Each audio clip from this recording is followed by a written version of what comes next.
आज बात करते हैं रिस्क के बारे में, जो आपके पेमेंट में छुप के बैठा है।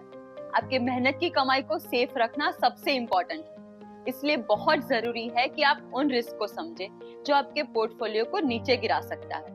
बेसिकली दो टाइप के रिस्क होते हैं, सिस्टमैटिक और अनसिस्टमैटिक, पर ये दोनों ही आपके फाइनेंशियल गोल्स को ट्रैक पे से नीचे उतार सकते हैं, इसलिए इसे जानना और इससे बचना बहुत जरूरी है। सिस्टमैटिक रिस्क वो होते हैं जो पूरे मार्केट को अफेक्ट करते हैं। इमेजिन करो कि अगर इंटरेस्ट रेट बढ़ जाता है तो कंपनीज के लिए लोन लेना थोड़ा कॉस्टली हो जाएगा, जिससे उनका प्रॉफिट रेट कम हो जाएगा और शेयर प्राइसेस कम हो जाएंगे। सिमिलरली अगर इन्फ्लेशन बढ़ जाता है तो लोगों की खर्च करने की कैपेसिटी कम हो जाएगी, जिससे कंपनीज के सेल्स एंड प्रॉफिट्स डाउन हो जाएंगे। पॉलिटिकल इंस्टेबिलिटी भी इन्वेस्टर्स के सेंटिमेंट को अफेक्ट कर सकती है और मार्केट में एक अनसर्टेनिटी क्रिएट कर सकते हैं। तो ये होते हैं सिस्टमैटिक रिस्क। अनसिस्टमैटिक रिस्क वो होते हैं जो किसी कंपनी या इंडस्ट्रीज को अफेक्ट करते हैं। फॉर एन एग्जांपल, किसी कंपनी का मैनेजमेंट डिसीजन खराब हो, या उनका प्रोडक्ट रिकॉल हो गया हो, या फिर टेक्नोलॉजी में कोई प्रॉब्लम हो। सिमिलरली किसी कंपनी में कंपटीशन बढ़ गया हो या गवर्नमेंट रूल चेंज हो गया हो, तब उस इंडस्ट्रीज की कंपनीज के प्रॉफिट कम हो सकते हैं। और इन सब रिस्क से कैसे बचें?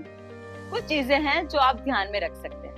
डाइवर्सिफिकेशन, अपने पोर्टफोलियो को डाइवर्सिफाई करो, मतलब डिफरेंट एसेट्स जैसे कि स्टॉक्स, बॉन्ड्स, रियल एस्टेट में इन्वेस्ट करो। डाइवर्सिफिकेशन से किसी एक रिस्क का ओवरऑल पोर्टफोलियो पे इम्पैक्ट कम होता है। Data shows diversified portfolios typically experience less volatility during market downturns. Market और जिन कंपनीज में आपने इन्वेस्ट किया है उसके बारे में इन्फॉर्म्ड रहो। इससे आप पोटेंशियल रिस्क को पहले ही आइडेंटिफाई कर सकते हो और उससे कम करने के लिए स्टेप भी ले सकते हो।